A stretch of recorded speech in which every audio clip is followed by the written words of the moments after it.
Greetings and welcome to another episode of COMETSA Television Network. This is the COMETSA Tuesdays. We are back. The mind, the journey, the destiny. We apply our mind to the journey that takes us to our destiny. That is the philosophy of COMETSA Television Network. Our shows are based on the principle we call the idea.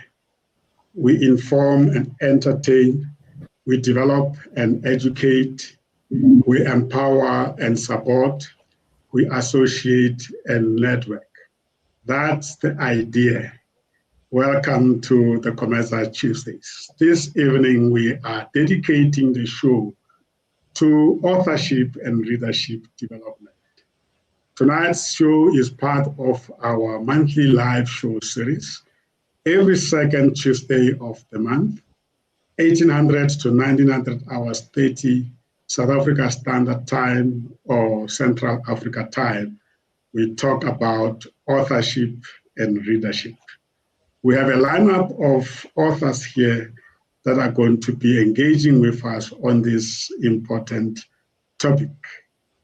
I have been wishing for a very long time that this evening will come when we get authors together to talk about this important topic. I am an author myself. I've authored a book called Holistic Career Development, Coaching and Mentorship Perspective. Let me show off the book. You can get it on Amazon, available as a ebook on Kindle or as a hardcover or as a paperback. I've just released the second book called The 100 Principles of Personal and Professional Development, also available on Amazon, but you can also get it on Take-A-Lot and on Draft to Digital. So I'm with a group of people that are also going to be showcasing what they have done up to so far. More than that, we are going to be engaging on what it takes and why we are inspired to do what we do and what our ambitions are in developing authorship and readership for the entire continent and the world.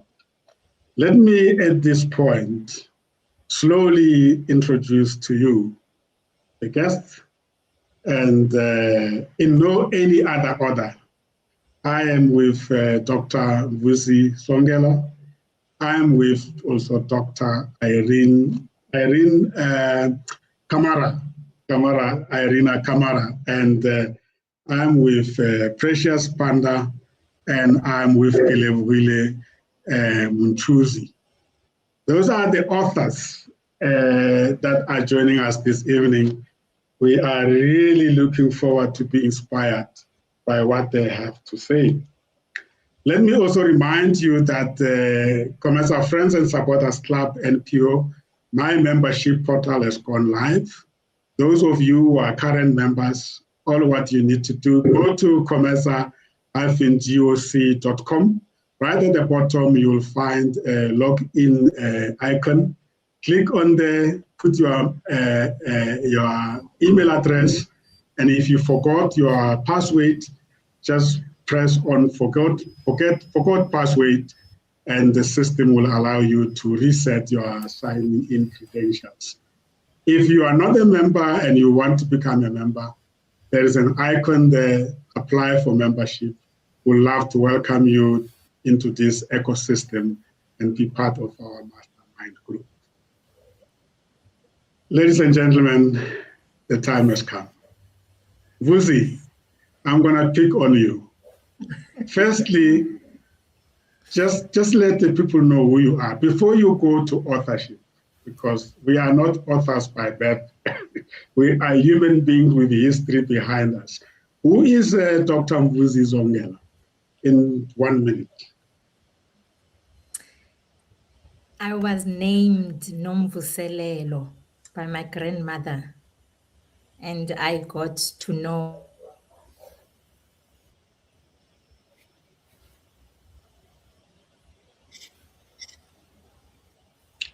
Your network is failing you, Mvusi. Okay, cool. Let's hold it, Mvusi. Your network is failing you.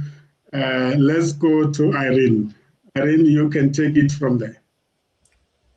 Thank you for the opportunity. Can you hear me? We can hear you loud and clear. Thank you.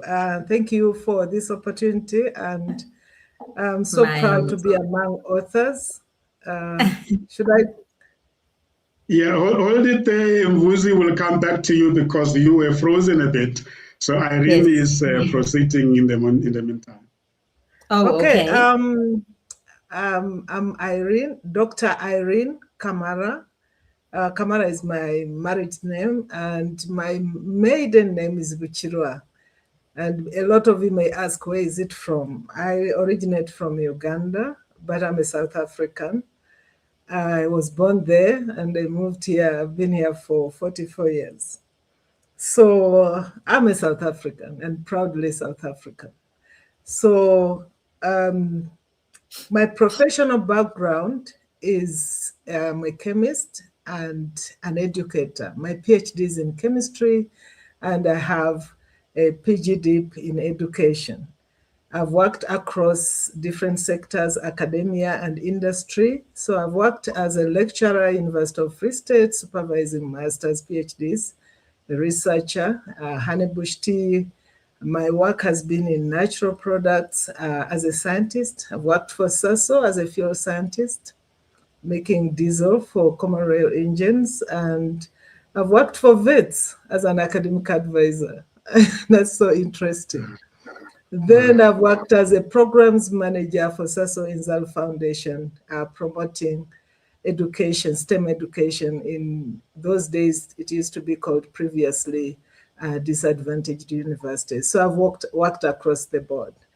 And now I'm a writer. I enjoy writing. I write. That one will be another question. So that's me. Absolutely. We just wanted to know what brought you to where you are, and we will come to that. Mvusi, I hope your line is stable now.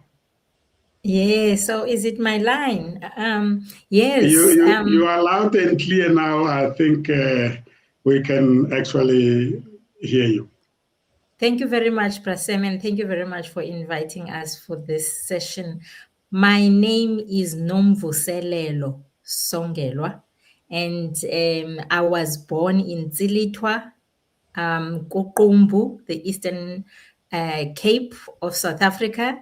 I carry with me the spirits of my mother and my father and the whole village of Zilitwa. So who I am a rural girl. I am a gogo. I am a mother. I am a sister.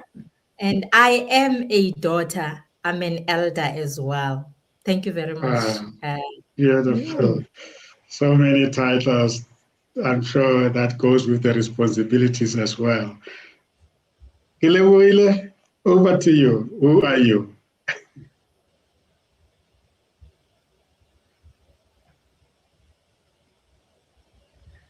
Unmute yourself, Kelebogile.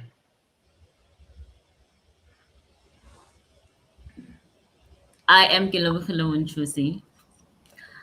First and foremost, I am God's beloved. I think God loves me too much, and hence I'm here. I am born and raised in Mututlung near Brett in the Northwest Province. I have been in the corporate world for over 20 years. I was mostly in the health and wealth. I have worked in Botswana, I've worked in Nigeria, and then I came back here and I was like, now it's time that honors my parents, my daughter, and my father, because they died on the same day. I want to make a difference in people's lives. I want to take my experiences and I want to make a change and help people to heal, transform through pain and betrayal. That's me. Wow. Thank you so much. We appreciate you. Thank you so much. Precious. Thank you. My name is Precious Banda. I think I am an African. I belong to my people and my community. I believe so much in the emancipation of women and girls, and that has got to do with my upbringing, raised by a very strong and combatant mother who taught me almost everything that I know.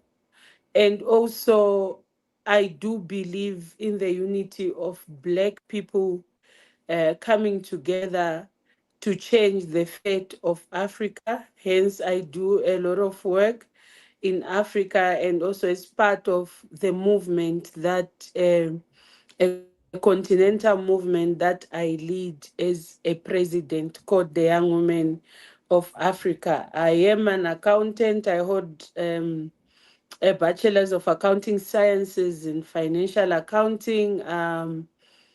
I'm a storyteller. I tell the stories of women, and I am an upcoming author who's about to publish. I'm excited to be on a platform with authors that have already published, because I'm here to hear more around their journey so that I can also improve in terms of the journey that I'm embarking on. Thank you. Beautiful, beautiful, wonderful. I'm sure very soon we'll be holding your book in our hands with your signature on it and reading it and enjoying the insights. What motivates authors to start writing? Please unmute. I think we can hear you. You can hear me. Can you hear me now? You can hear me. Lovely. I was not muted. I don't know why you couldn't hear me.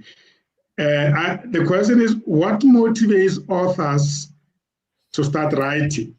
And perhaps as you answer that, tell us what your book title is, or what are your titles that you've written, and why did you write them? Let's start with you, Mvusi. What do you think inspires authors to write, and why did you write the title you wrote, and what is it? So I have written 3 books for different reasons. But when I really think about collectively as this is how I see the world, and my inspiration was the fact that I did not want to see how to actually have to see how the way I see the world to die within me. So the very first book is Life Lessons of a Cattle Header, because I really just thought that was a healing part for me. I was asking myself how I feel the way that I feel at the time. And I thought I needed to tell my story and inspire someone in the rural area whose background is like mine now, to say, you have a journey and you have a story to tell. The second book, called Lipstick Chronicles, it's about the stories of women in the corporate world. And again, that is telling the story because at the time, I really was questioning my own situation at the time. And I needed to tell this story for others at corporate, in particular young women, to actually know that they are not alone and they can learn from others. The third one, which I have written as lead like a cattle header, because as a practicing coach, a lot of executive women that I've been talking to, they asked myself, you know, how I wish I could have a companion book. So it's not a leadership book that you would find in MBA or whatever, you know, and the experience that I had as a cattle header and where I learned to lead, I then translated my questions, my coaching questions into this book, which is a companion book. So yes, I'm really very proud and excited to have gone through that journey of even inspiring myself. Wow, beautiful. We're going to come back to that and explore a bit more about those lessons from a cattle header. Precious, you told me that your book is about to be released. Am I right?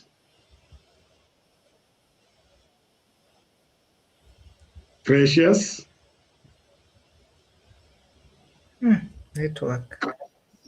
Precious, are you able to hear me? Okay. She's battling. The network is once again a challenge. Let's proceed with you, Irene. Tell us about your book and what inspired Is you it and what do only you think me inspired. struggling with hearing everyone? Yeah, all of us. Okay, we couldn't hear you, Precious. Did you it's hear all the of us. question? It's killing us. Just mute yourself, Irene. Precious, can you hear me now?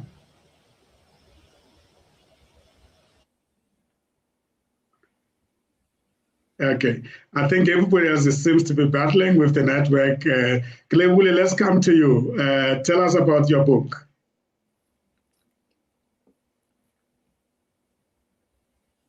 Kelebogile?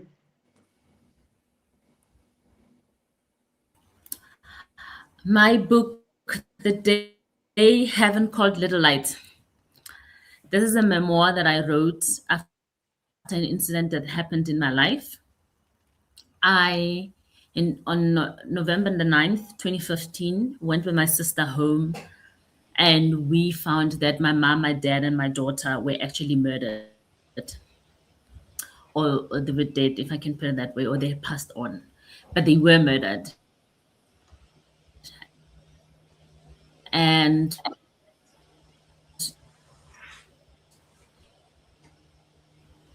the whole incident. And for me, I wrote this book. At first, I wanted to write the book out of pain because I did not want to lose the memories. And then I wanted to write the book out of anger because I felt the perpetrator needed to be exposed. And then I wanted to write the book out of desperation of making sure that their memories live on. But it actually took me 7 years to write this book. And when I eventually wrote it, it was because I had gotten to a point of healing through my journey. So I wrote this book 10 years after their passing, but I only started writing it 7 years ago. And I always say this, that I've got, I think, seven versions of chapter 1, 2, and 3. But I had to come to a point whereby I needed to find within me, why was I writing the book? Was I writing the book out of desperation? Was I writing the book out of pain? Was I writing the book out of wanting to honor a legacy?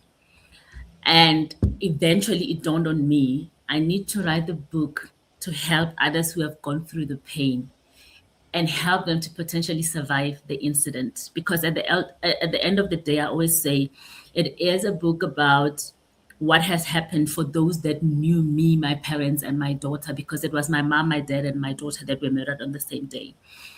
But it became a transformational journey of what I had gone through, having gone through all the systems that could actually help me to a point of healing, until I got to a point where I realized that the healing was my responsibility. And I also had to take accountability of the journey that I actually took. So when I sat down, and I literally had to sit down and ask God, what do you want me to put down so that it can capture the type of audience that it's supposed to? Because every book that is written is not necessarily meant for everyone. So I wrote this book to give hope that even in the midst of the most excruciating pain, that it is not a joke when people say there is a light at the end of a tunnel, there's a silver lining in the clouds. And that is why I wrote it, to make a difference in people's lives, but to help mothers to heal, to help fathers to heal, siblings to help, parents to know that you go through the pain and you don't have to experience this the same way. But ultimately, what happens in your life is there is hope and there is healing. Wow, that is a gift indeed.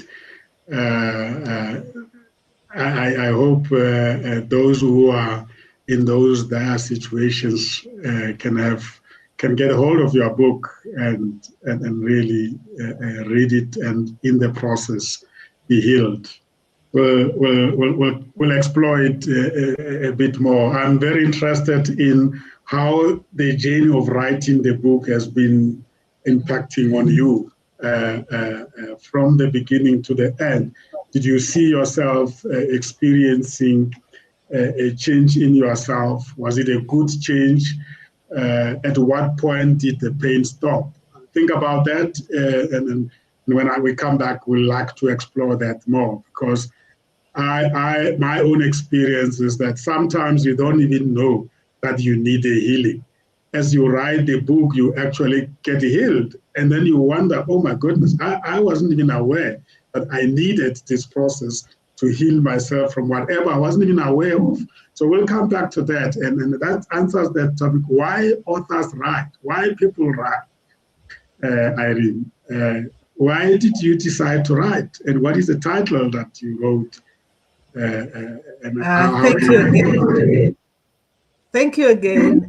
Can you hear me, guys? I just want to make sure. Yeah, we can hear you loud and clear. Okay. Yeah, I have, first of all, when I was a child, I'll talk like doctor. I always wanted to leave a legacy behind. And having been born on the farms, very poor, I didn't know how I was going to do it. So all I knew was science. And then I published. So I was happy. I said my name will never be forgotten. So I published my scientific work, international journals. I wrote a book chapter. And then I thought, okay, now I've achieved my dream. Then I lectured at Free State University. And when I lectured, I use stories. When I teach with stories. When I advise, I use stories. I'm a storyteller. And everything I do, I give examples, which worked well for me because I even won an award, Best Lecturer at Free State University, Afrikaans University. So when I was leaving for different reasons, I had to leave. Life moves on. I went to SASO. I realized I was leaving behind these students who I was helping so much, especially those from the African background, because I taught only those who were not speaking Afrikaans. So I had changed the face of chemistry. Then I said, okay, how do I carry on my stories? And then I thought, share your story. That's what you've been sharing. Write it down. So my son helped me. I didn't know how to start.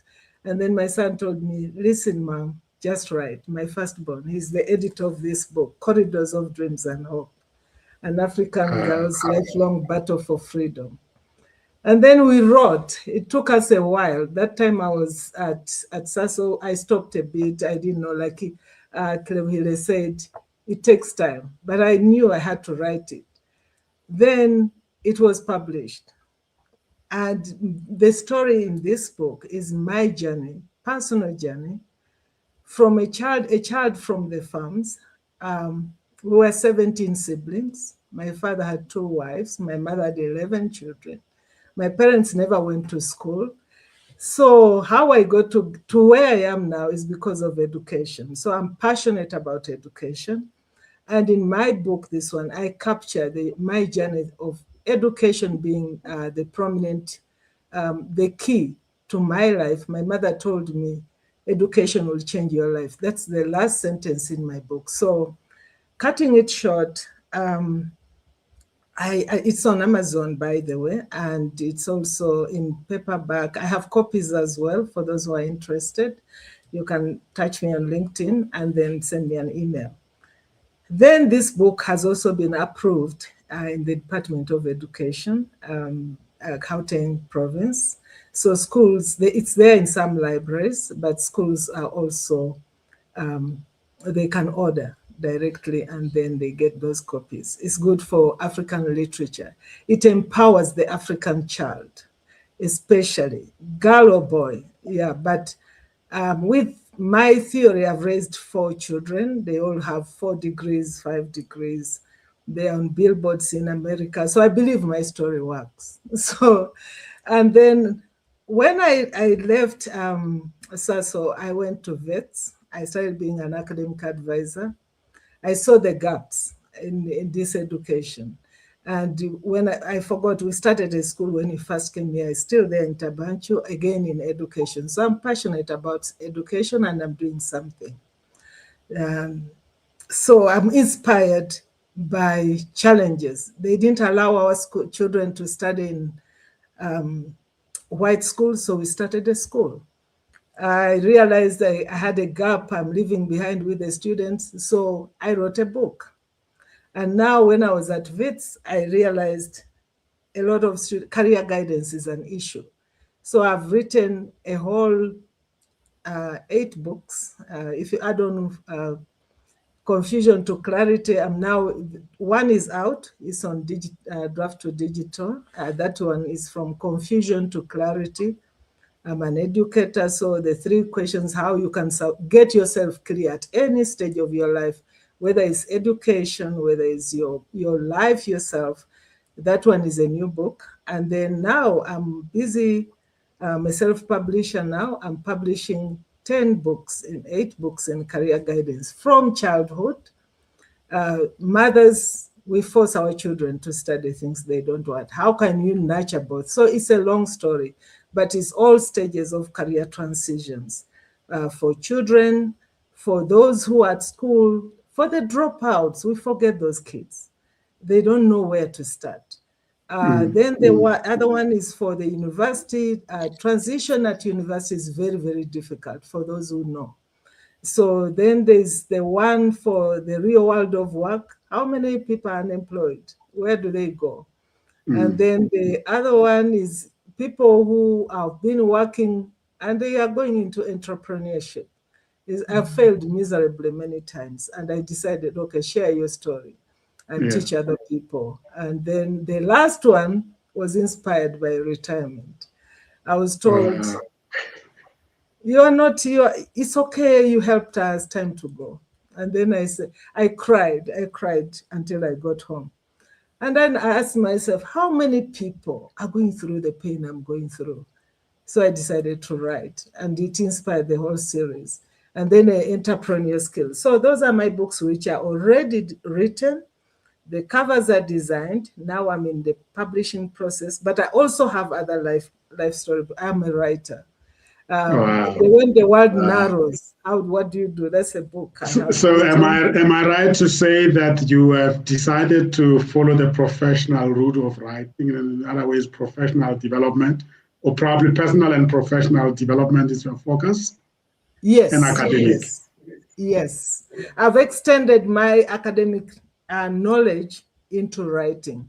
So I do the mentoring, I do editing thesis and proposal writing, all those things. Now I'm working part-time with Regent supervising MBAs. So I've extended it into writing. You are right. So retirement is no longer an issue, right? No. I've solved it. And I want other people to solve it. You solved it. Yeah, wonderful, beautiful, really to hear. I'm not sure if Precious is able to give us her own insights into her own book. Precious, are you able to take us through the book that you are just about to publish?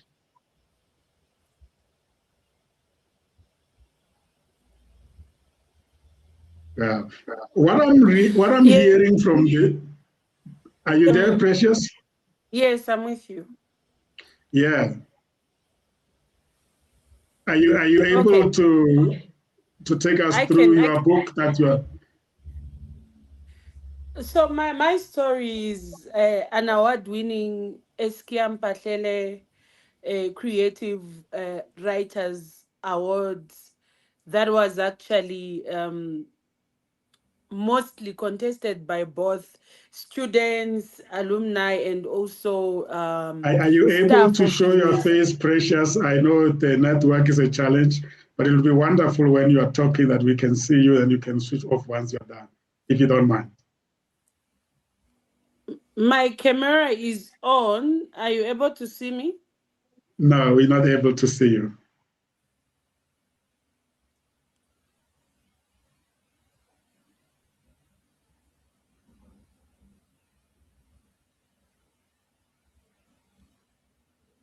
Yeah, what now we can now? see you. Welcome. Yeah, we can see you. Thank you.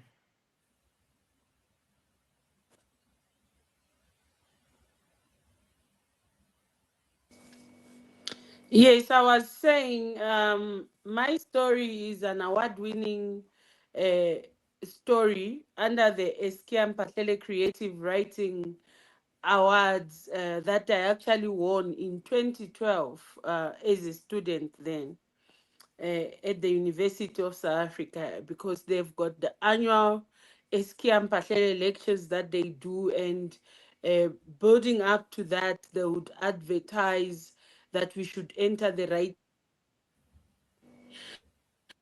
And that's how I entered the writing competition and won the story of called Lwazi. Now, Lwazi was just a name that I like, and I decided to write a story about Lwazi. The inspiration behind that was to tell the stories that children that don't have parents go through, mostly orphans or those whose parents cannot be able to provide. So it's a story about a child whose father, her loving father, passes on in the village and is relocated to the city, to relatives that have said they want to assist her mother to look after her.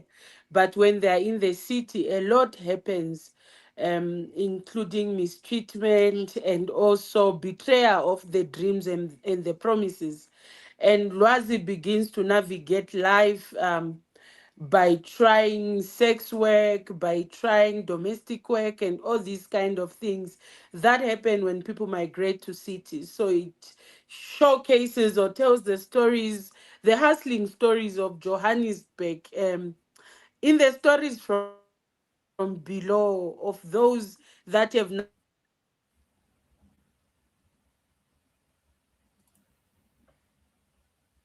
Oh man, this network. living and to go back home and family does when most of the people are promised school when they're taken abroad or to the cities, and when they reach there it's a different story. So it brings out a lot of elements of uh, contested issues of society there that the story tells. Mainly it's a fictional story, but inspired and motivated by a lot of realities that surrounded me through either people that I know or through observations of my own, by just looking at the environment that I existed in and grew up in. Thank you. I can see a threat here, and that is most of you you are responding to very deeply personal and societal experiences in your writing. Am I right to say so, Mbuzi? Definitely, I was actually noticing that as my colleagues were responding. Someone clever than me actually spoke about turning your pain into passion, turning your pain into purpose. And I think I am really aligned absolutely with that, because in particular, the last 2 books that I wrote, I was going through some my own personal challenges, but instead of like kind of just bearing myself, I found ways to kind of like, how do I connect with other people? Because writing is a way of connecting. I wouldn't be here today if I didn't actually put a pen into paper. And I knew I wasn't an author. I mean, I didn't go to school for writing other than writing, like my thesis and all that. So I challenged myself into to be vulnerable to the world, and talk about what I was going through and kind of connecting with others and find a way to facilitate that kind of these challenges that we are going through, and just not even empower others, but we engage with others. I was very lucky to be connected to Dr. Mo's VUCA Online, and I was able to bring online radio, and I was able to do what you're doing here, Brasem, and actually connect with people. I'm very passionate about talking about the unsung heroines and the heroines. I really like to engage with people that that are not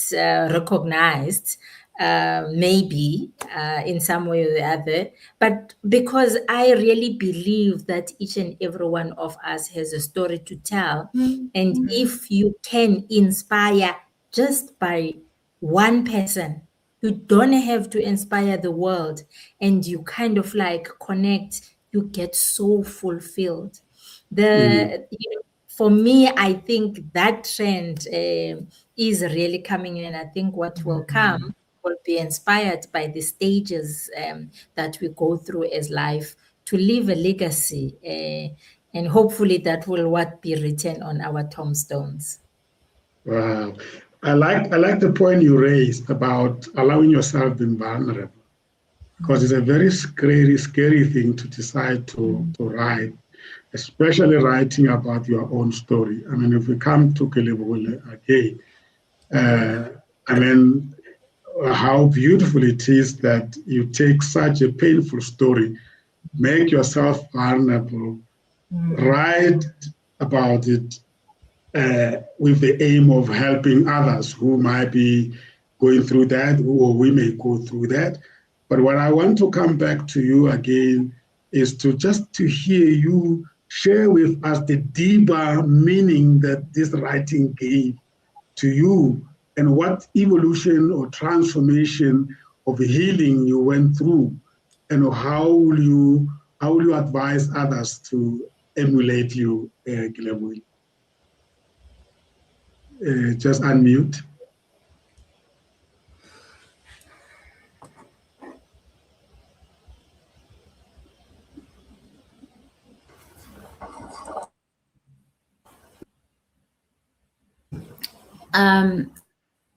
I will always say, when you go through a grieving process, it's very differently. And at first, I wanted to mourn my parents, but the dynamics of the case, and all of this is in the book, is the person that killed them was a person that was also very close to us. So now, with the parents that we had, we also had to learn. We had always been taught that you must honor the soul that is still alive, if I can put it that way. So it was quite difficult to mourn the ones that have passed while you, if I can put it that way. And I don't want to give it away and say who, because it's all in the book. Like if you want to find out, it's all in the book. And it wasn't just tell us where do we get the book, and again, I remember repeat the title of the book, if you don't mind. The title of the book is The Day Heaven Called Little Light. It is a memoir. It honors their lives as much as it tells the story of their death. You find Amazon, $14.99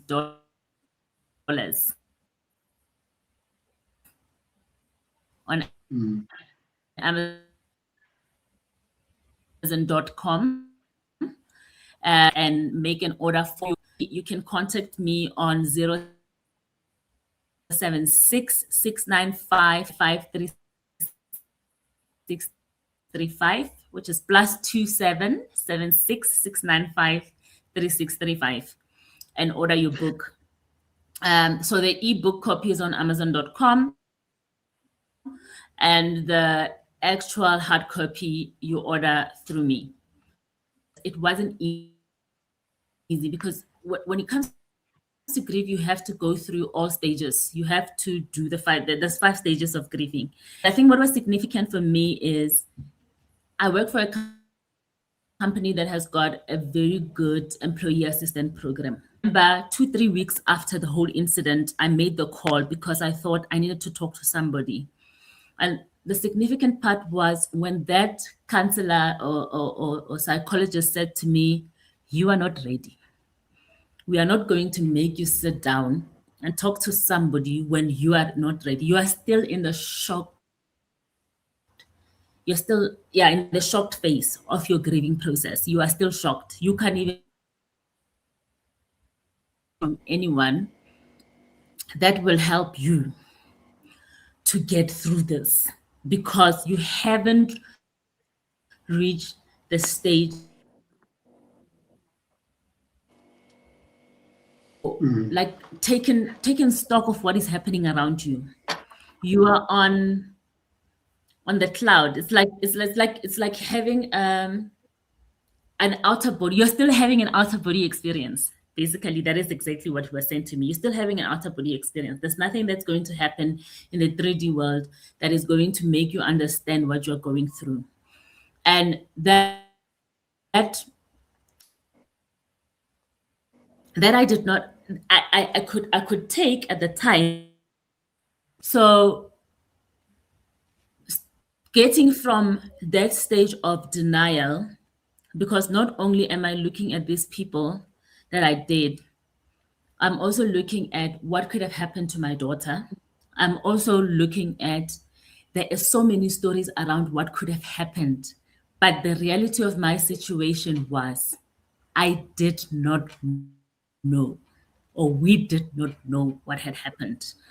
And I think for the 2 years that led to the trial date, because it was exactly the trial date when the trial date was exactly 2 years. And it is exactly when we got to that stage where one could now sit down and take stock of what has happened. And that is where the transformation happens, because that is where I had to, for the first time in court, I could be my daughter's mother, still alive. And I could be my daughter's mother. And then go through the grieving process. You realize that now you have been betrayed. And that prolongs the whole thing. And this is where I trial. It was out of anger. And there was different stages. I could have written the book, but it wouldn't have been the message that was supposed to come across. And to have gone through the 5 different stages of healing, to have gotten to a point where I have to now accept, I have to acknowledge, I have to accept, I have to grieve, I have to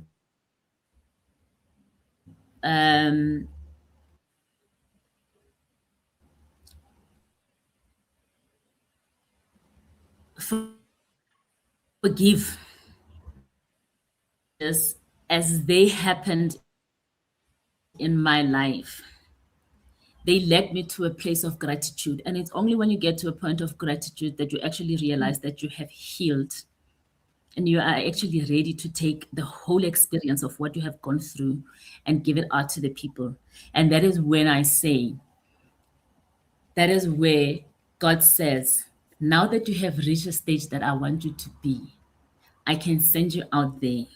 And it has to start with the book. And my biggest question was, what do I write? Do I write the gory details? Do I write the edited version that protects the family? Do I write the story that makes us look like we are an uncontrolled family? Do I omit the part that hurt me the most because they implicate my daughter? Or do I write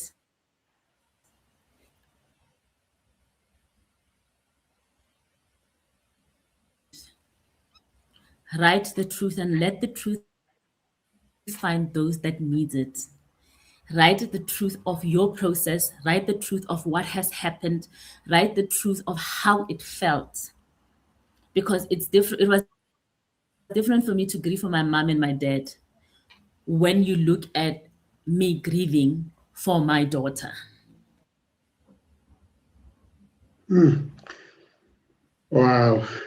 Yeah. They say great books often respond to real Just human as you give challenges. After birth, imagine. because the placenta went You out know, and I whatever. do, Kgaogelo, your story is Had so that 6 powerful. week I after do we wish had you did buried not her, have the because the connectivity body challenges also had to because adjust that these we keep on stages missing you. and still have to live, because I still had to be a mother to my son who survived, and I still had to be. Let me just say this: I still had to complete the whole process, and still and get to a point.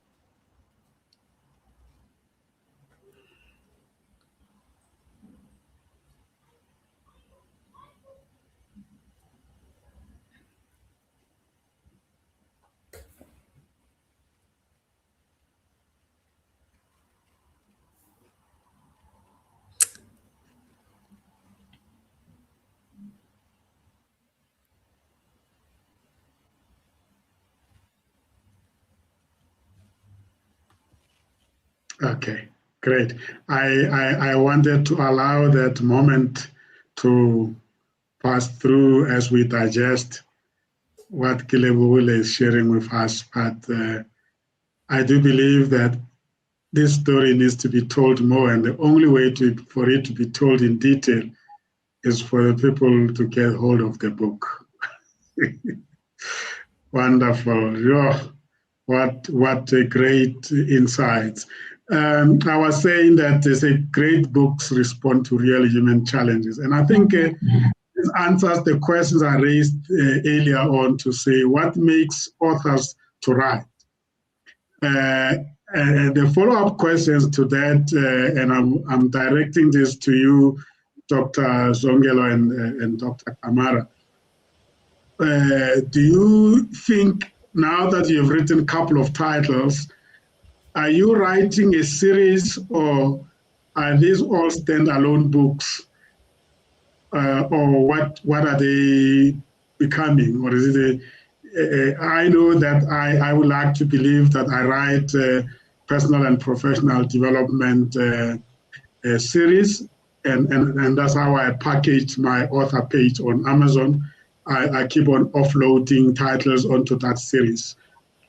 So I'm very curious to know from you whether you have already made a decision whether you are writing a series, because I know you're going to write more titles to come, or you are writing standalone titles. And what do you think are the challenges when you write a series vis-a-vis when you write books responding to individual kind of issues? Any one of you who feels they have a clear answer to that, please feel free to respond. I can start. Firstly, I just really want to give my love to Kelebogile. And thank you very much for really sharing your insights. And you know, for me, Brasem, this is a journey for me. Even these books that I have written, it's my journey of my life. And I think just responding to your question, as I probably haven't reached the maturity to connect the dots and say, oh, this is a series, but I can see the path that is, you know, like through this writing and the titles, you can see how different they are. The first one was like even green. This is my healing book, The Life Lessons.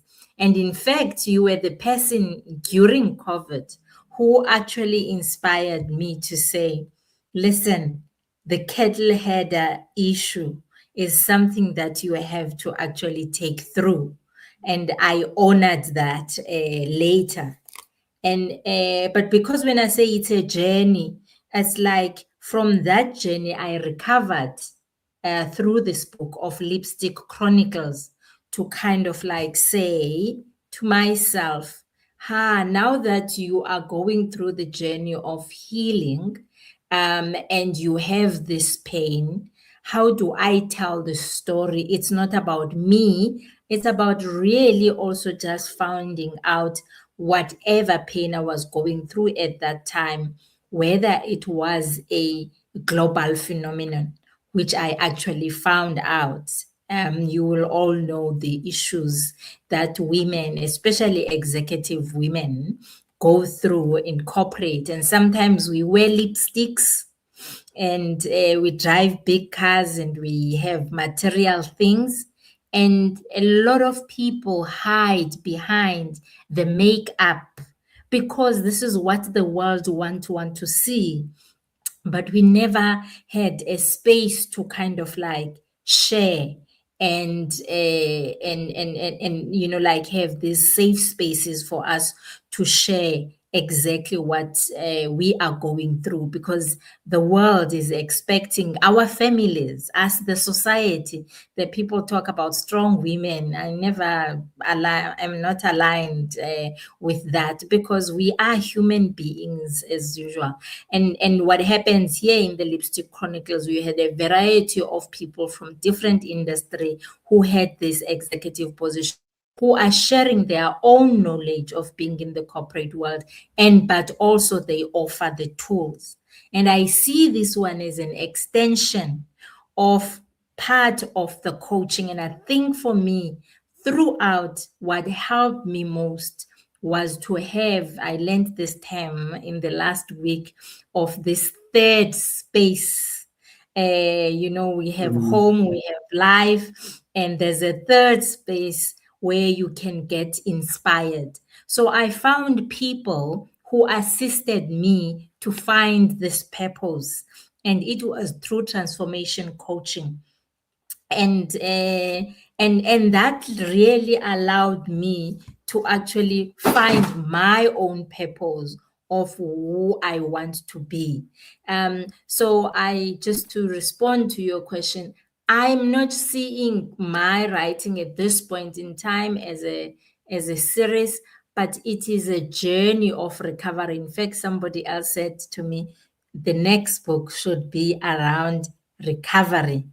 And someone was inspiring me about falling, because you can fall emotionally, we can fall physically, but I think we have a responsibility, especially someone at my age at this point in time, to not only focus on the challenges, but to provide some tools and strategies that worked for us, and we impart those to our younger generation. And I think for me, the kettle header in particular has got a different kind of spice. A kind of like, I'm bringing Africa to the world to actually say leadership, as we know it, has been taught from another perspective. And I think this is the time for us as leaders to really bring the wisdom of our ancestors, the wisdom of the communities where we come from, because leadership from where we come from is different from how we are taught at school. And for me, that is actually, so I mean, everybody else, you have a LEKGOTLA Way, you know, a LEKGOTLA Way, which is a way of actually really engaging. And if you were not there, Prasem, we wouldn't have known or uplifted or amplified exactly this rural experience to the world, so that people can actually learn that whatever was not written before, now there is wisdom that people can learn from who we are. And I think by that, for me, it's really like Kelebogile was saying, you honor the people that couldn't write at the time. And despite where you come from, you were taught, you were taught how to lead through oral history, through childhood experiences that sometimes we really despised because we thought we were poor. But today we honor those experiences to say, thank you for having gone through that path, because that enabled you to actually bring and add value to either the discourse or to knowledge in the world. So yeah, it is probably a journey for me than a series at this point in time. It's quite evident that some of us are attracted to writing by a process of life or transitions in life. And then some of us are catapulted into it by incidences. I mean, the story of Precious, there was an event or an occasion, got an award, and it led to that. And then, of course, the unfortunate situation of Kelebogile that actually pulled her into writing. And I think what then this says is that when one is living this active life, is observant of what one goes through, and becomes very much aware of certain aspects of our lives, and want to do something about it. One obvious way to respond to something that maybe you don't understand or is very pressurizing is just to write about it. As Irene's son said to her, "Mom, just write." I wanted to bring that up to say, often when you start writing, you just write. And that brings me to a question that I wanted to ask all of you, including Precious, if we can reflect onto our own journey of writing. Were you writing and editing, or were you just writing and somewhere said, no, now I need to go and edit? Or what was your experience? Because I have my own experience and I have my own insights as to the advantages and disadvantages of doing that.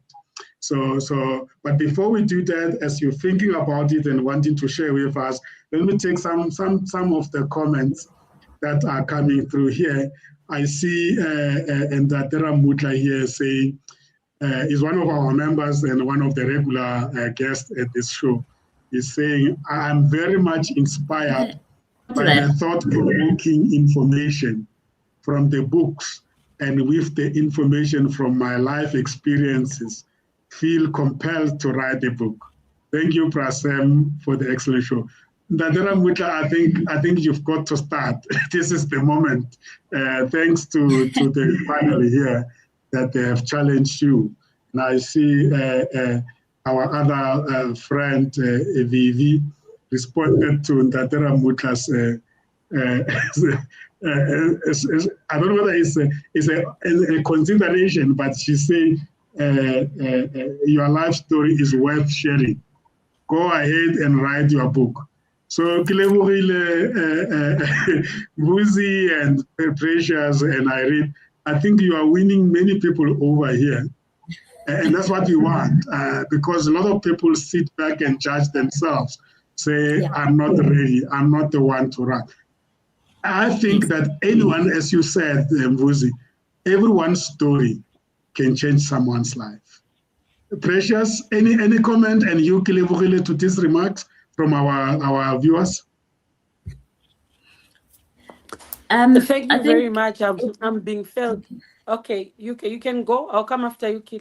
no, go Precious, go Precious. I spoke already. Okay, thank you. You can go first. Yeah, I'm Thanks. saying Yes. I'm really being felt by the network, but I've tried my best to follow the contributions of everyone on the platform. And I think for me, I still write. I write because I feel the urge to reach out to someone, and that is inspired also by how I do connect with different books. That my relationship with a book when I read is actually very spiritual. I'm always in a realm somewhere else. I have traveled countries. I have been in different situations through books. I can tell you stories of different countries because of the books I read. Desperation to get people to think about certain things or to take their mind into certain areas that inspires me to also provoke conversation and put my thoughts on to bleed on paper, to write on the paper and to communicate to the reader. So I do really write and so that society can think more, because a thinking society produces solutions for itself. I write because society must unite, because a thinking and a talking society does unite through the battle of ideas that it comes through. So I think writing and reading is in fact the core basis that builds nations, build communities, and also families. I think it's a necessity that we cannot live without. It's something that we all need for us to propel or to go forward in everything that we do. So those are things that really inspire me to write. I'm inspired by how I connect with the books of other authors that have written when I read them. Thank you. And Precious, just to follow through with my earlier question, do you edit as you write, or do you write and edit later? Just a technical question, because there are dynamics in doing the No, two. I write. When I write, the reason why I say I'm a spiritual writer, when I write, I write. I Hmm. write, I write. To the extent that when I'm writing, if you come into the room now, I lose my train of thought. I forget what I was writing about. I'm always in a particular state of mind.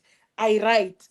Then when I'm done writing, at another opportunity or another time, I do go back and read and correct the grammar and look at how best to say what I have said or so on. So I feel like I'm a conveyor of a certain message. And in that process of conveying that certain message, I just want to put that message to proof. I just want to put it here on paper. I just want to write it.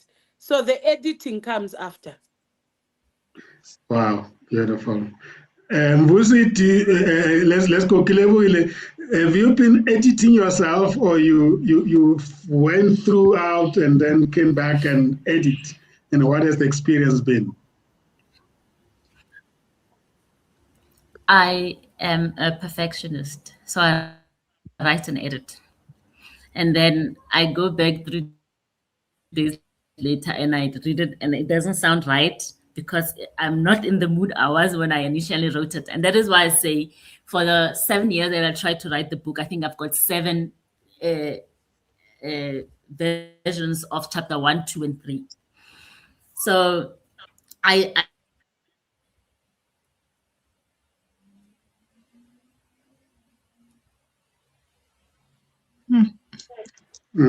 Yeah, we're losing Kelebogile. I wanted to follow up with another comment coming from a viewer here, and I do that because I look at it and I've always been a reader. Can you hear me now? Yeah, we lost it there, but you carry on. We can hear you now. Okay, so I write and edit. And because I've always believed that the story that you write must always capture the audience that you have in mind, but it must also be the book that you can read as the author. So I'm very particular. So I will always write, read, and then edit where I need, and then I'll go back and I will re-edit depending on the mood that I am, if it doesn't capture. Because once I've written everything that I have put down on paper, I also need to move away from it and then come back and read it as the reader for me to actually see if it captures the audience I have in mind. Yeah, so that is how I always approach it, because I have always been captured, and I can relate very much to Precious when he says I'm a spiritual reader, because every book that I have read, it always feels like I've been led to, because it has played a role in equipping me to be able to deal with a situation that comes into my life. So I've always wanted to write a book that captures people without them getting into that monotonous stage of just going through the motion or just going through the pages before you hit them with another, oh my goodness, this is the reason why I am reading the book. So yeah, it's very important, because the editing, and I always think of it like this. You know, we all, and this is me coming back to our audience. So we all did creative writing in school. All did creative writing in school. So we are all writers. We are all creative writers. And that creativity is waiting within us to actually go out there and actually put it on paper. There's a thing that's called journaling. The minute you can take a paper and put it on, as kids, the kids that keeps diaries, that is exactly where this gift or talent of writing embedded in each and every one of us is actually in. So if you go back there and you actually edit all those stories, you can actually put them together and actually have a book out there. But it depends on, it depends on how much you want it, because our life stories are the actual essence of what helps others to be able to move on in their lives. What are the days where we look at people and we say, no, go and do what I did for me to learn the lessons.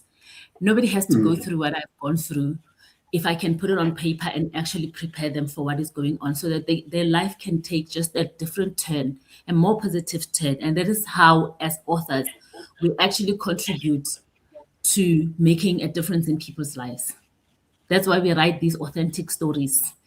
That tells them about our lives, so that they can see how to use their lives to actually better the lives of those that are coming after us. Yes. You have just answered that question of the topic, I mean, of the title, in the title of this show. Why do we write? You have just answered that. And you said that you need to look at your writing as an author, and then also turn around and read your writing as a reader to have those different perspectives. Here's another question for you, Vusi and Irene. What motivates you to keep writing even during difficult times? In fact, to all of you. Irene? I'm sorry, I think my network let me down. I'm back. I'm using my phone for now. And let me go straight to the answer to that. What motivates me to write is that I like telling stories and I like helping people. So combining the two, I use my life and see where I've had hardships, where I've succeeded, where I've had challenges. And I look at the world around me, and then I see who else is going through what I'm going through. So every time we come across things or trouble or motivation or happiness, how do I share with others? I like sharing. And I think for me, I can't stop, because there's always something new in my life. and I can see somebody is struggling. Right now, my books are a series. So I have those in academia, yes, but I also have the life series. Living in jail, outside jail, we all are free but not free. How many times do you find yourself free? Or how many times do you find yourself in trouble? Free but not free. We think we are free. So I see what I'm going through and how many people are going through it, and I feel I can help. I like helping people. I like guiding people. So that keeps me going. And there will always be problems. And if there are problems, how do we solve them? I solve problems. And I use my story, other people's story to solve issues, to guide other people. And I think that keeps me going. There will always be a challenge. Yeah. Wow. Vusi, what kept you going when you were going through difficult times, and what keeps you, what made you keep on writing while you're going through these difficult times?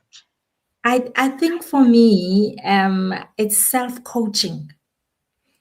It's yearning for personal and professional growth. That's just for me what it is. It's like, okay, this is what is happening now. How do I get out of it? And then kind of like find others around me who can help me to grow and learn more from others. Have you heard something that says you haven't felt the pain until you hear someone else's pain, and then you start feeling yours is not that much. That's a healing process for me. So that is what I think through all these books. It's kind of like asking, as I ask myself these questions, I'm kind of inspiring myself, because the power starts from within. You can write books just for writing books. I mean, maybe people who write books, they are authors. I'm not sure I am that much author. What I do, I really write relational books simply so that anyone else can read through the book. It's not, unfortunately, I never had the opportunity to have creative writing training, and I have never actually done that for myself. But I kind of like challenge myself. You know, it's a way of challenging myself and say, whatever is within me, this idea mustn't die.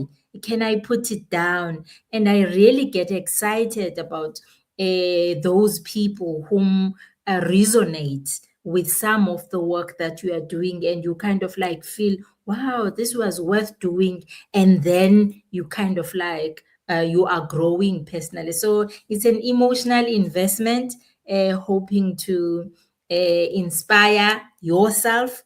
So it's actually during that difficult time where you have to actually say, how can I learn from this experience? Because you are given that space to feel like a diamond. You are actually being grilled in the process, so that you can emerge powerfully to sparkle with the flaws of what you have gone through. So if we really take that kind of challenge and say, what is the lesson from here? What is it that I'm being guided to do? Then this is when you can actually really write, and hoping that there are other people that will heal or will be inspired.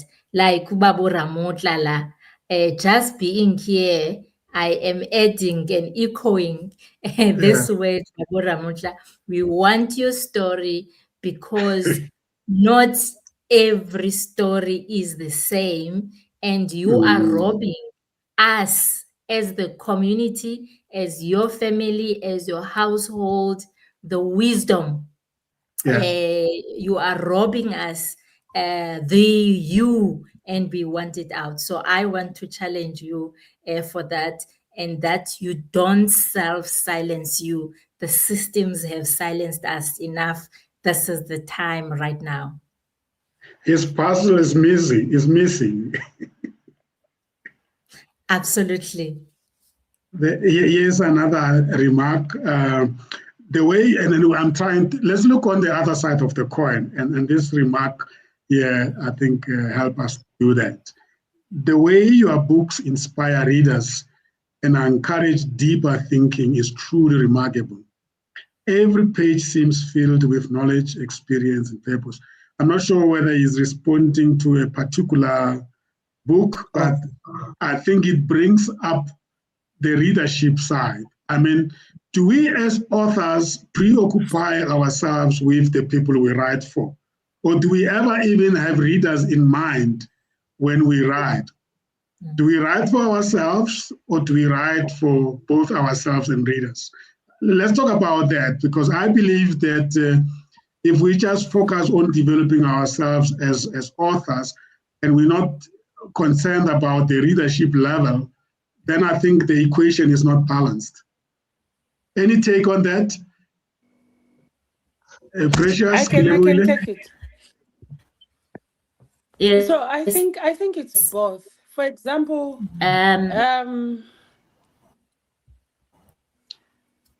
Carry on, Precious. Okay, yeah, I was saying I think it's both. What I have in mind when I'm writing, or when I was writing my book, is to make us talk about uncomfortable conversations with families around vulnerable kids or orphans and their welfare and well-being. So therefore invoking and taking us back into a relooking or a reimagination of what Ubuntu is. And they bring the painful stories of how family has lost it sometimes in the process of their impatience to look out for children of their extended relatives. But alongside that, I have in mind a conversation around termination of pregnancy. I have a conversation around, a young girl being raped who becomes a child mother because they're not even a teenager. It's in the story. A conversation around the abuse of alcohol, sex work, and so on. These are social ills that society has to deal with. Now, I bring them in an interesting way, mirroring the life of Lwazi and her journey. A conversation also of the dying stories of HIV that we think we've dealt with, but the infections are going higher and higher. So all those are brought, well, I can't be my own judge. I think I am creatively, if I am creative, trying to bring them together into one storyline. So I do have society in mind. I do want to provoke or ignite a particular conversation when I'm writing. But I also, in the way I'm writing, communicating what I believe are also my views around these same issues without them coming as my own views. So it goes both ways, that we do have ourselves in mind, but you also have in mind your targeted reader, and also or audience that you want to reach. I say a lot of things around what an ideal government should have done for Lwazi gotten this and that, or should things have been this and this way, Lwazi would have been in a better place or a different place compared to the story of her life in the book that I write. So it's both ways. Wow. Irene, there's a comment that as you come in, that you must also address. Someone saying that I read her book, Corridors of Dreams, and hope it was inspiring and I can relate. How do I start writing mine?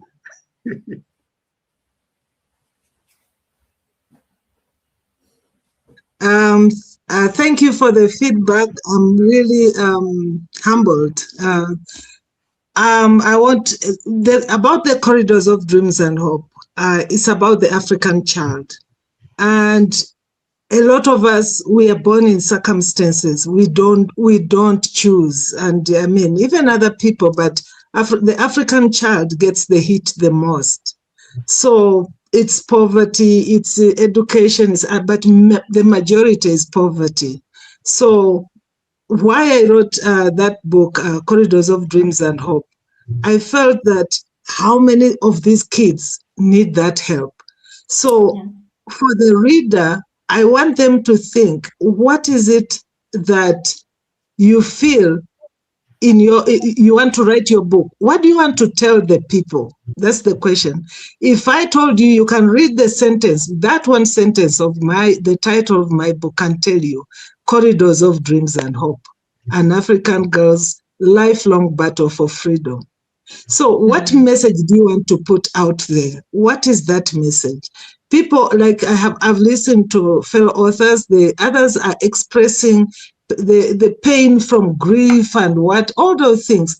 Her message was, I want to tell people you can get over this. So what's your message? If you can crystallize that message and say, I want to tell people, whatever the situation, you'll overcome it. That's the starting point. And then write one sentence. You know, writing in the beginning, you think, I'm not an author. Somebody mentioned journal. Start journaling and write every day your feelings, how you feel about it. At the end, get those things and read through them. You'll be amazed the story you have. I used to journal in the beginning. I didn't even know I would ever write. I didn't even use that information, but it inspired me in the end to write. So start with journaling. Today, when you leave this place, I dare you to go home and write something which either inspired you today or about your story, how you felt about a situation. Write it. And then tomorrow, write something again. So make it a point every day, give yourself 30 minutes, or even if just a thought. I listen to some programs and I pick up something. Write on it. What do you feel? What are your feelings towards that? And eventually you'll be amazed. You start developing these ideas and start writing a story, write a short story, blog. Those who have who are on social media, write a blog. It can be fictional. It can be anything. Write it, put it out there. Eventually collect them. You'll be amazed. You can write a book. Even if each chapter is different, it will turn out into a book. So for Corridors of Dreams and Hope, if you feel your life is helpless, I wrote it for every child, an African child, where even education can't help you. Whether you are, for those, it has told my journey from poverty back to education. When I was 35, I returned to education. My marriage fell apart. I raised 4 children by myself who all have degrees. They are now on billboards in New York. They have, each one has 3 degrees. How did I do it by myself? Somebody asked me, how did you do it? I had a goal. So you must have that goal. If you have a goal, you have faith and you have action, you're going to make it. It won't take one day. It took us 5 years sometimes to write some of these books. But once you make a breakthrough, you're going to make it. I promise you. But start where you are. Wow, thank you so much. That's really inspirational. There is a comment there just following on your message. It is amazing to see authors using books to educate, inspire, and empower people. Your work is making a meaningful impact on both readers and future writers. Absolutely, that's really amazing. Yeah, I'm looking at time. We can talk all the way until midnight, but I think there are some very important comments that are coming through, which means that people are engaging with what you are saying. And I have a couple of other points I wanted to raise. I know most of our books are almost close to true stories about our lives. But Precious decided to write a fiction. I've always thought that a fiction is indeed a fiction. It can never come close to true story. But listening to Precious talking through her book, it actually tells that a fiction is not necessarily away from reality. Am I right, Precious? Do you want to just explain to us the role that writing a fiction plays in our lives and how you experience that, Jenny? I mean, we can't wait to get your book. It sounded real than being a fiction for me. Thank you so much. I think you are correct. I really think fiction is really an interpretation of reality. It means different from how reality unfolds. The questions that I deal with are questions that happen and we experience in our day-to-day lives, but I use a fictitious character called Lwazi and frame her life story to attract these daily realities as events of Lwazi's story. So when you read Lwazi, you are going to know that the story is not far from what you know, what you have seen, or what you have experienced. And yet it is a fictitious story, it's a fictional character. It did not happen necessarily into her life in the manner we have framed the story. So it is a combination of real life, but in just other means and interesting ways of communicating real life, aided maybe by non-existent characters and so on. So the relationship with reality is very close. Wow, beautiful. Perhaps we should all try our luck in coming up fiction. I can imagine the level of imagination you must have there to come up with something that is really meaningful for a reader. Congratulations on that, Precious. We can't wait to have your book in our hands. Kelebogile, I know a situation led you to writing a book. Are you now an author, and what are the follow-up titles in the line?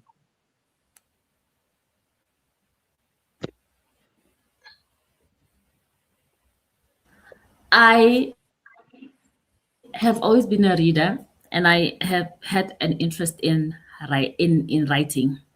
I actually thought I would be a fiction writer when I got to writing, because it has been an interest of mine.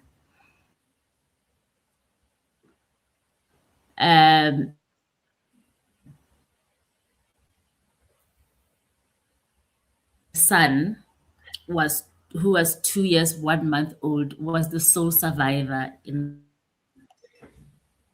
this whole situation.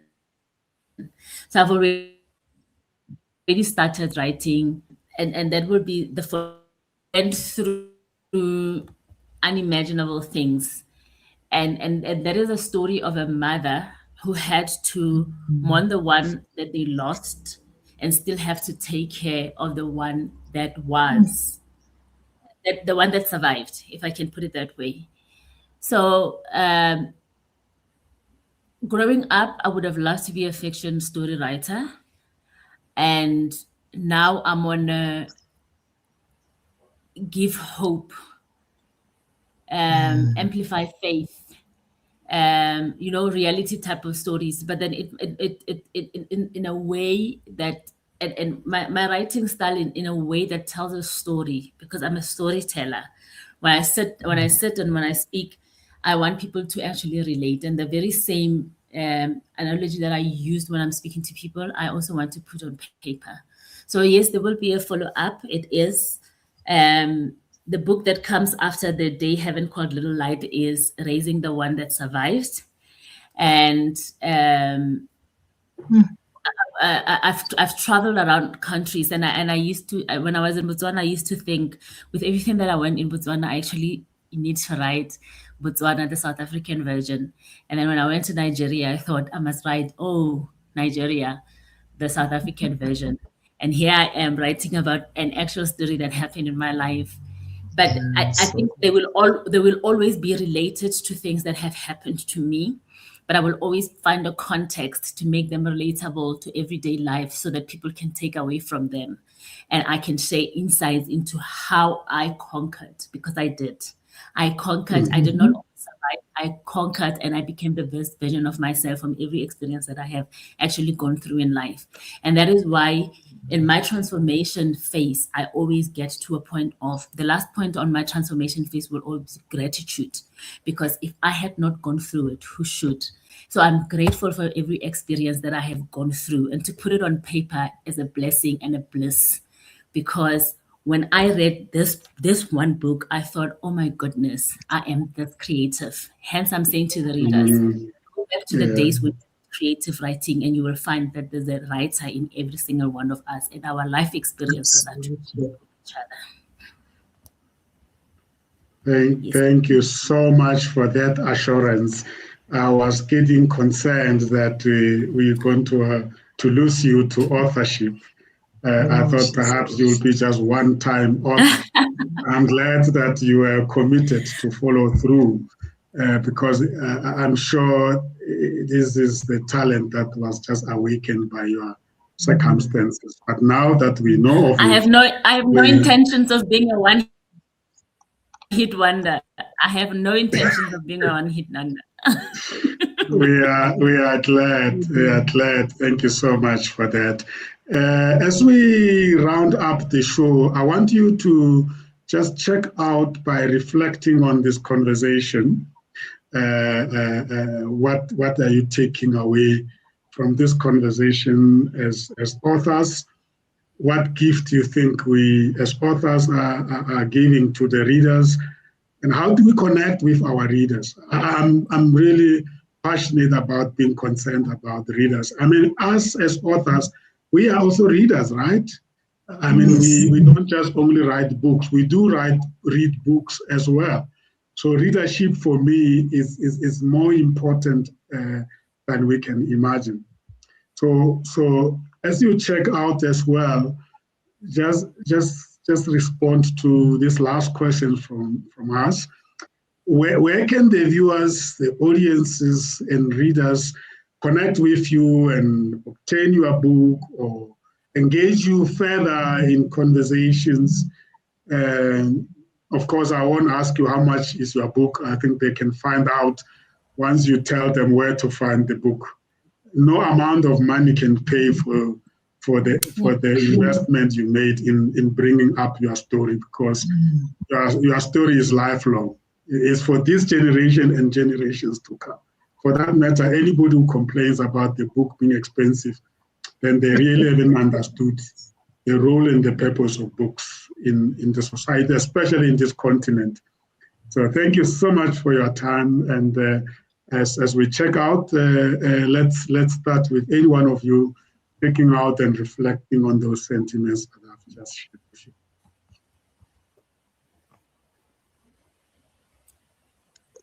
Okay, I'll start and check out. About my book, first of all, where to find them. I'm publishing online, most of them. As I said, I'm a career guidance person, but I also write real life stories and situations in life, which you must look out for. But Corridors of Dreams and Hope is on Amazon, and you can reach me on my email, on my LinkedIn. I'm very active. Just go in, those who have LinkedIn. On Facebook, send me a message, and I'll reach out to you. If I have to send the book to you by post, I'll do so. I have copies. But going back to the writing, and I feel like we are not reading enough, and I don't blame people with the technology around. But for those who are reading, we have to connect with the readers. We need to understand what readers are going through.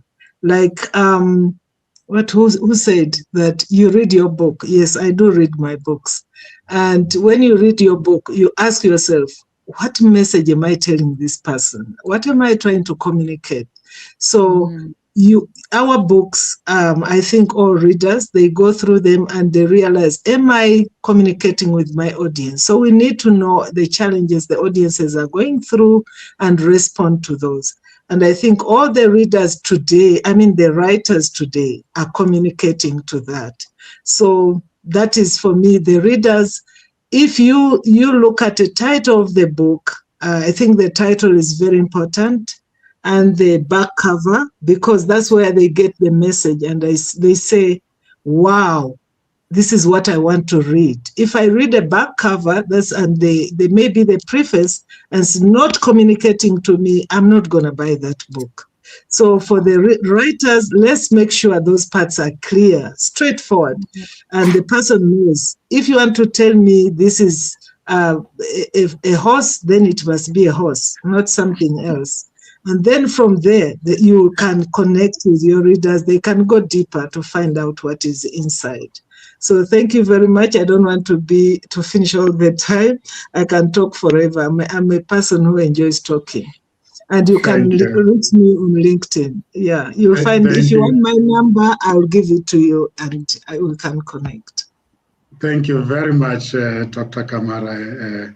You are a gift to us, and we'll enjoy listening to you. Please don't stop talking. Thank you so much. Muzi?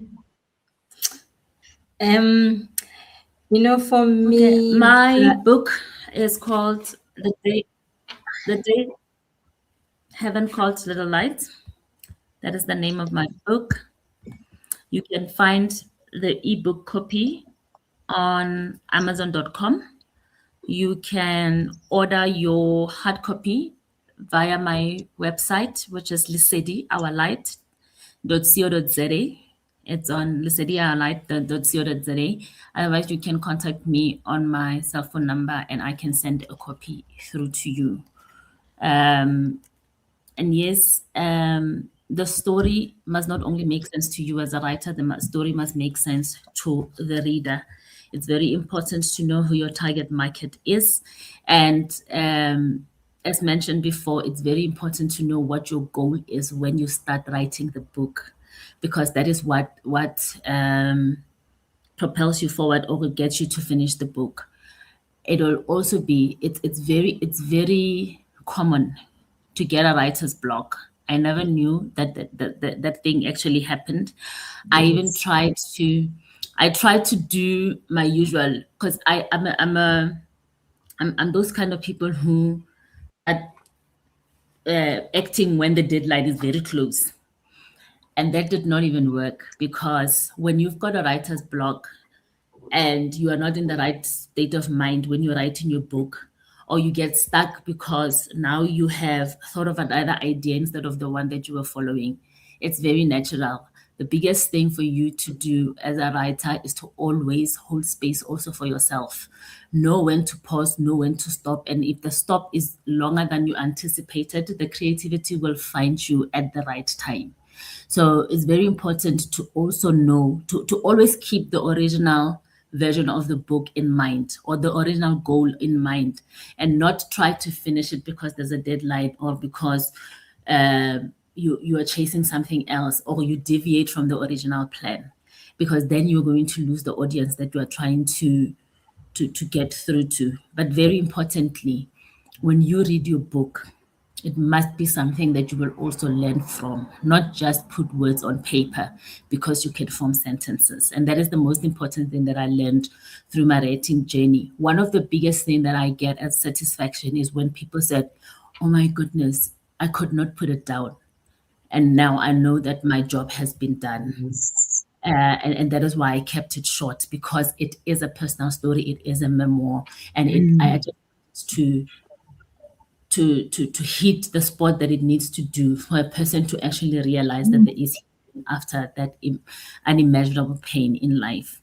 And with the feedback that I've gotten, I am proud to say I am getting that feedback. And whatever feedback that will come, even if it doesn't align, it can only help me improve. And that is what writing is about. Put your thoughts on paper. They will make sense at the end of the day. And there will be somebody out there who's going to read your book, because your story is important. Thank you. Thank you so much, Kelebogile. I can only concur with the comment that flighting there on the screen that says, Kelebogile, you are so brave to share this. And I'm saying you are a gift to all of us. And please keep on sharing that story, because Thank you. many people will be healed by it. And thank you for coming to this show and share this great story, painful as it might be.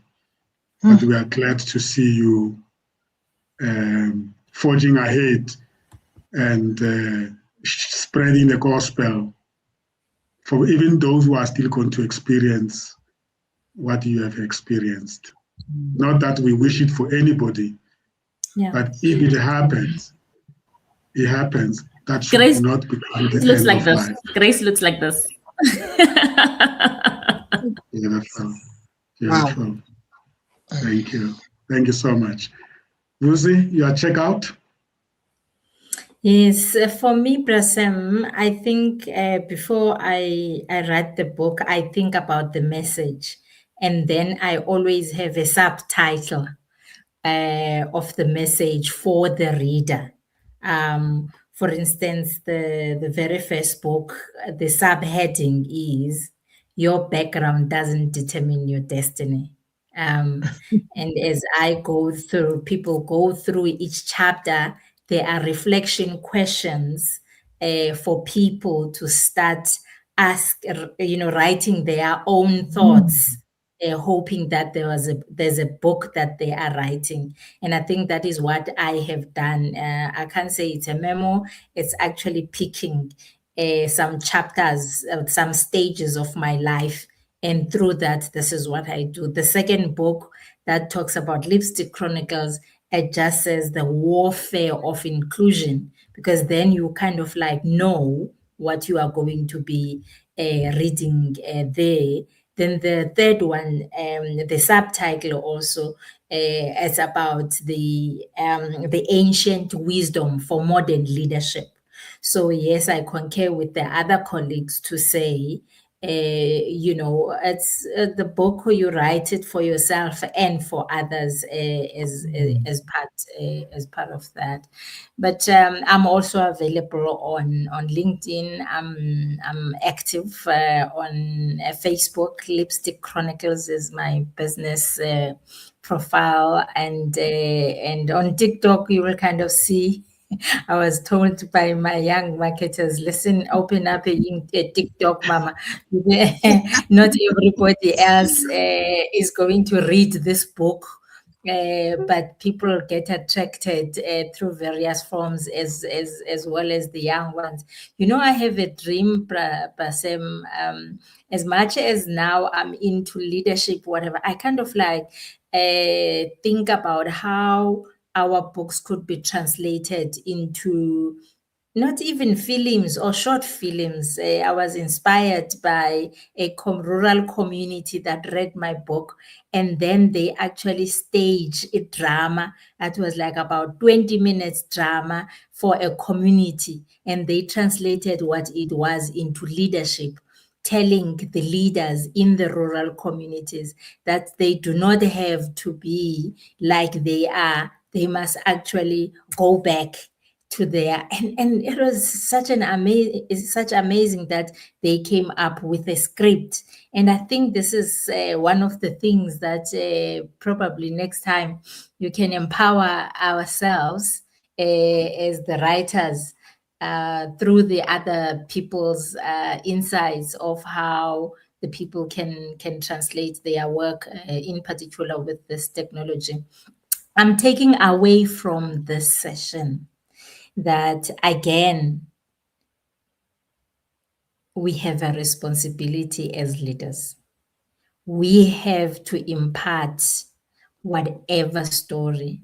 Sometimes I think we get limited or constrained by the perception of others. Other people think you're very clever. If you write a book, so you must be very clever. But I think what I'm learning from this discussion is that we just have to have the courage to to be vulnerable, because that vulnerability, it actually inspires future leaders. The future, especially in terms of leadership, what we are seeing in the world, we're looking at egocentric leaders that are not really thinking about the people that they lead. They lead for themselves. And I think there's so much that we can talk to. So I really do think that my next book or my next project, whatever it is, it's really again going to be about leadership and how we can learn from each other. Just in closing, I really want to thank you for inviting me, and also inviting these other authors. I again am going away very inspired, and also just adding them into my network, because I think I have a lot to learn as a long life learner. I think I'm really inspired by the ladies around us, and thank you very much, Bodi, for always taking the leadership and thinking and connecting us to people that we would never connect with in our lifetimes. Thank you very much. Thank you so much, Mbuzi. It's been wonderful to observe and learn from your journey. And I know it's not even halfway. It is evolving, and your coaching business as well. When you get time to resuscitate it, will come in handy to coach other authors. Thank you so much for your time and the insights you shared with us. Thank you very much. Precious, closing remarks from you and how people get hold of the book. Maybe there is a pre-order arrangement that you've made. Not yet, Brasem. Let me start by first thanking you for this opportunity that you have given me. I feel a lot of validation because unlike the three ladies on this platform, my mother, my sisters, who have a product or have given books, for as long as I am still to publish, mine is still an idea. Though it's a concrete idea, it's a process, it's there.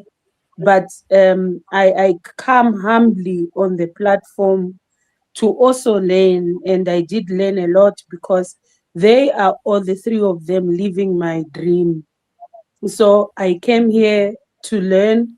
I learned a lot, and I can promise you, we thought we are done writing, but out of this session, I got an idea of an extra chapter to add already. Some of you might be my fictional characters there. So I'm going to, I'm already thinking, and I know the sister assisting me also with editing, she's the one who linked me with this platform, is here, and I know we are going to talk a lot and reflect. So I came here to gain, and I've really gained, and I've really learned. I think our continent is very lucky to have women like all of you. Your stories are very unique, but they are more relevant to our times because they all add a difference into how we begin to look at things and just how we look at society and the role we must play to participate in it. So I'm highly inspired as an activist and a feminist. What actually made me to write in the manner that I wrote is that I read a lot of African literatures, and obviously when you read African literature, you are introduced to your classics of your Wole Soyinka, Chinua Achebe, Ngugi wa Thiong'o, and so on. And when I read each and every book of theirs, I would always tick with a pen. I'm like, no, but this man is a giant. We fear him in the literature space. Why would he say this? Why would he say this in this way? Why would, remember they write fiction, those people. Why would they write this? Why? Look at how he demonizes women. Look at this character here of a wife in Things Fall Apart. Look in the river between. Like, so I criticize, and somehow then I'm like, no, but we need a female version. We need African women that are going to tell stories from our own affirmative side, and that's where I want to belong. And every time I find female authors that tell our stories from our lenses, not lenses of vulnerability, but lenses of empowerment, lenses of belonging, of claiming space, I really get extremely inspired, and that's what this platform has done for me today. So thank you for so much. Please don't stop calling those that are still writing like me, giving us platform. I don't take it for granted that I was in a platform with real life authors. I'm more inspired than I was ever before I came. So thank you very much for the opportunity, including those that are following. I've been reading the comments as they are coming. It's really a good environment and a good space. So if you're not sure what you are doing, Brasem, you must know that you are contributing in building the confidence of writers, building the confidence of storytellers. And if you want evidence of that, I am your evidence that I leave this place extremely inspired and ready to tell the stories of my people who are African people, and in particular African women. Thank you very much. Thank you so much, Precious. It's been a pleasure to have you here, and I know people can't wait to get hold of the book. And on LinkedIn, I'm Precious Banda. You see, Precious Banda, President of Young Women of Africa. On Facebook, I call myself Dorata Mana. Dorata Mana is a freedom fighter and an unsung hero from the Cape, with a story of history from below, a story of those who are not big men or are not in the epicenters of things. So I'm very passionate about fighting erasure of women. So I like to tell or to showcase women and the work that they do. I got Dorata Mana awarded the National Order by the President Cyril Ramaphosa after I nominated her for the national orders for the Order of Ikamanga, because I believe she needed to be awarded for her role, but she did not have a big man telling a story, and she won that order. And I did the same for Nokuthula Simelane. So every year I nominate women that have done work, women whose stories are not known, whose stories are not being told. And so I call myself after her name, Dorata Mana, so that, and I enjoy explaining, because everyone knows me to be Precious Banda. And when you want to know who I am on Facebook, I said Dorata Mana. I enjoy explaining why I call myself Dorata Mana. So I'm found there as Dorata Mana on Facebook. Thank you. Wow. So, Ruth, this is a colleague that you need to bring closer to your work with other professional women, and of course everybody here. By the way, thank you so much, ladies, dear fellow authors. Just make a mental note that the second Tuesday of every month, at the same time, we will converge here with fellow authors. I will want us to get to a point where we also start reviewing books and critiquing books so that we can get better. So we'll get to that point. It's quite helpful that we get other perspectives of our own writing. Thank you so much, colleagues. It's been wonderful. By the way, this was an inaugural show in 2026. Thank you for being the ones to set the pace and set the standard. So I hope to get your input when others come onto the show. So that is it. We are at the end of our show, Authorship and Readership Development Show, brought to you by COMETSA Television Network. The mind, the journey, the destiny. We apply our mind to the journey that takes us to our destiny. Our shows are based on the principle we call the idea. We inform and entertain, we develop and educate, we empower and support, we associate and network. That's the idea. I hope we live to that principle as always. We appreciate all our viewers, authors, readers, educators, professionals, publishers, and developmental partners for playing part in this show. Join us every Tuesday, as I say. The first Tuesday, we look into our My Membership portal, which is an update on our membership site. As I indicated, if you want to join COMETSA Friends and Supporters Club NPO, you can actually go to our website, cometa-goc.com, and there's an icon there that says join as an individual. It'll take you through all the process from A to Z without actually any human intervention, to a point where you can upload your digital certificate, membership card. And then, of course, if you forget the website, you can actually scan this QR code there. It will take you to where all the information is. Vusi, Irene, Kelebogile, Precious, it's been our honor. Thank you so much. Keep on writing. Stay in the studio as we disconnect from our viewers.